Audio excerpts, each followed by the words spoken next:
একটু বেশি করে ডালের পরিমাণটা বাড়িয়ে দিয়ে যদি এভাবে ঝরঝরে খিচুড়ি রান্না করা হয় তাহলে তো মন্দ হয় না, আর খেতে তো ভীষণ মজার। এটা কিন্তু আপনারা ইলিশ ভাজা, তাছাড়া গরুর মাংস বা মুরগির মাংস যে কোনোটা দিয়ে কিন্তু খুব মজা করে খেতে পারবে। তো আমি কি দিয়ে খেয়েছি সেটাও কিন্তু আপনাদের সাথে শেয়ার করছি। আর এখানে কিন্তু আমি মুগ ডাল আর মুসুরের ডাল দুই রকমের ডাল দিয়ে কিন্তু রান্নাটা করে নিয়েছি। পোলাওয়ের চাল দিয়ে, আপনারা চাইলে ভাতের চাল দিয়েও খেতে পারেন। আর এটা অসম্ভব মজাদার, খেতে কিন্তু আপনার খারাপ লাগবে না, যেহেতু ডাল দেওয়ার কারণে আপনার খাবারের প্রতি অনীহা চলে আসবে না। তো এভাবে করে কিন্তু আপনারা খেতে পারেন। যারা অনেকে আছেন যে রিচ ফুড মানে তেলের খাবারটা পছন্দ করেন না, যেমন তেহারি বা বিরিয়ানি এগুলো, তো তারা চাইলে কিন্তু ডাল দিয়ে এভাবে রান্না করে খেতে পারেন।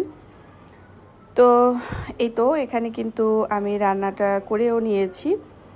আর এরপরে যে আমি যে খিচুড়িটা খাবো, কি দিয়ে খাবো সেটাও তো আপনাদের সাথে অবশ্যই শেয়ার করতে হবে। যদিও আমি ভিডিওটা তেমনভাবে রেসিপি আকারে শেয়ার করিনি, কারণ এর আগেও একটা ভিডিও শেয়ার করেছিলাম সেটা রেসিপি আকারে। তো ভাবলাম বাসায় যেহেতু খাচ্ছি তো আমার বন্ধুদের সাথে একটু শেয়ার করি। আর এই তো বলেছি যে আমি যেহেতু ইলিশ ভাজা দিয়েও কিন্তু আপনারা খেতে পারেন, তো এভাবে ইলিশ ভাজি করে বা ভুনা করেও কিন্তু আপনারা এই ডালের খিচুড়িটার সাথে খেতে পারেন। এরপরে এখানে কিন্তু আমি যেহেতু মাংস রান্না করব সেজন্য মশলাটা কষিয়ে নিচ্ছি। যে কোনো রান্নাই হোক না কেন, সবচেয়ে রান্নার মজাদার হয় তখনই যখন আপনি মশলাটা বেশ ভালোভাবে কষিয়ে নেবেন। তো অনেকে আছে বিষয়টা জানে না, কিন্তু এখন রান্না করতে কম বেশি সবাই পারে। তো তারপরেও হয়তো নতুন গৃহিণীর কোনো উপকারে আসলেও আসতে পারে আমার এই কথাটা। আর এখানে কিন্তু আমি গরুর মাংস রান্না করব না, এখানে আমি মুরগির মাংসই রান্না করে নিব, যেহেতু মুরগির মাংস দিয়ে খিচুড়িটা খাবো। আর এছাড়া যদিও গরুর মাংস রান্না করা ছিল, এটা আর শেয়ার করলাম না। তো যেহেতু মুরগির মাংস রান্না করছি তো ভাবলাম এটাই শেয়ার করে দেই। আর এভাবে একটু মাংসর পরিমাণ বাড়িয়ে দিয়ে কিন্তু আপনারা চাইলে রান্নাটা করে নিতে পারেন। এখানে আমি একসাথে দুইটা মুরগি রান্না করে নিচ্ছি, কারণ খাবার সময় যদি একটু কম কম মনে হয় তাহলে মনে হয় যেন খাবারের প্রতি আসলে একটা যে আক্ষেপ সেটা থেকে যায়। তো যখন খাওয়া হয় একটু বেশি পরিমাণে নিয়ে যদি খাওয়া হয় পরবর্তীতে কিন্তু সেই আক্ষেপটা আর থাকে না। তো যাই হোক, এটা ছিল আজকের ভিডিও। তো এখানে আমি অল্প কয়েকটা পরিমাণ চিংড়ি মাছ ভুনা করে নিচ্ছি। তো ভেবেছিলাম কালকে যেহেতু অনেক কিছু রান্না করেছি তো আজ হালকা পাতলা একটু রান্না করে নিই, তো এই জন্য আর কি কয়েকটা চিংড়ি মাছ এখানে আমি ভুনা করে নিব। জিসানের বাবা বাসি খাবার একদম পছন্দ করেন না, যার কারণে আবার আজকেও রান্না করতে হয়েছে। তার কথা হচ্ছে অল্প যদি রান্না করি সেটা প্রতিনিয়তই করতে হয়, আর মানে ওরকম বাসি খাবার সে আসলে খায় না। আসলে এটা আসলে না খাওয়াই ভালো, যেহেতু এটা অনেক স্বাস্থ্যের জন্য ক্ষতিকর প্রত্যেকটা মানুষের জন্য। তো আপনি যদি ডাল আলু ভর্তাও খান সেটা সেই দিনেরটা সেই দিনই খাবেন, এটাই চেষ্টা করবেন। তো এই কারণে এখানে কিন্তু আমি কয়েকটা চিংড়ি মাছ ভুনা করে নিচ্ছি, আর সেটা হলুদ দিয়েছি এবং কয়েকটা কাঁচামরিচ দিয়েছি। গুঁড়ামরিচটা একেবারেই ব্যবহার করিনি। এভাবে কাঁচামরিচ দিয়ে হালকা হলুদ দিয়ে চিংড়ি ভুনা করলে ভীষণ মজার হয়।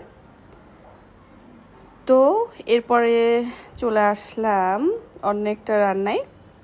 এর জন্য পরিমাণ মতো সরিষার তেল দিয়েছি, এবং সরিষার তেলটা ভালো যখন গরম হয়ে গিয়েছে তার ভিতরে লবণ দিয়ে দিয়েছি।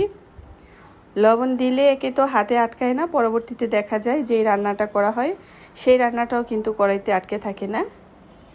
এখানে আমি একটু পেঁয়াজ কুচি দিয়ে দিয়েছি, করলা ভাজির জন্য একটু বেশি করে নিয়েছি পেঁয়াজ কুচিটা।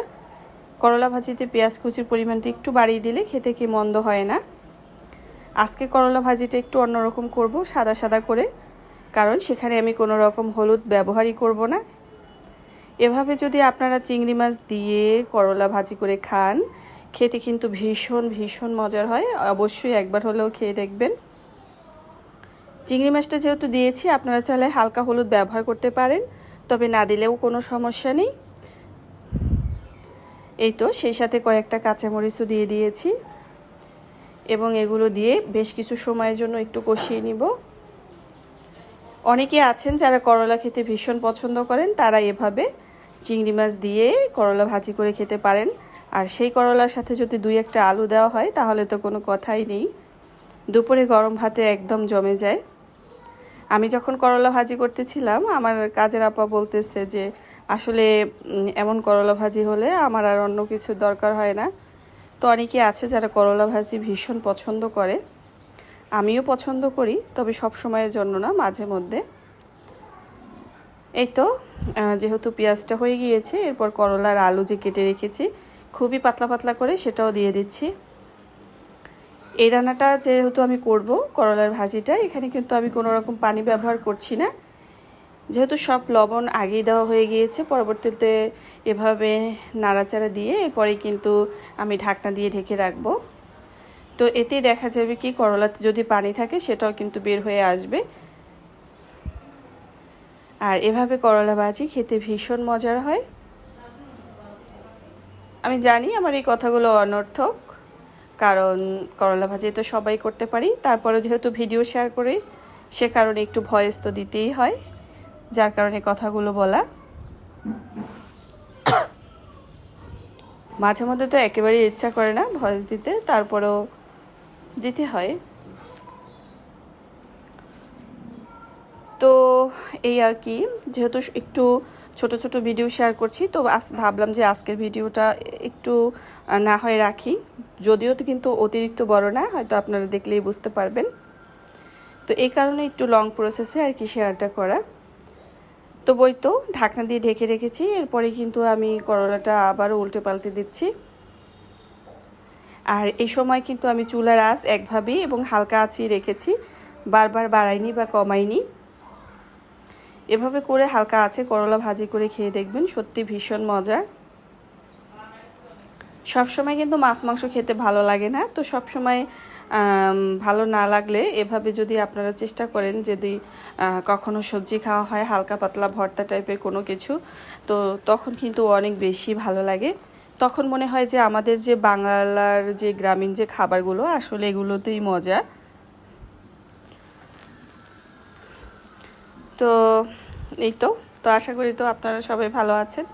কী বলবো করলা ভাজির ভিডিওতে, জানি হয়তো অনেকে এখনও আছেন, আবার অনেকে চলেও গিয়েছেন, আমার কথা শুনছেন না। তবে আসলে এটা করা ঠিক না একটা চ্যানেলের জন্য, আমার যদিও ক্ষতি হয় সেটা আপনারও হবে। তো এই তো আবারও চিংড়ি ভুনার যে ফাইনাল লুক, ভাবলাম সেটাও একটু শেয়ার করি। ওই যে বললাম যে ভিডিওটা একটু চেয়েছি লং করতে, ততটাও কিন্তু হয়নি, আপনারা দেখলেই বুঝতে পারবেন। তো সবাই ভালো থাকবেন, আল্লাহ হাফেজ।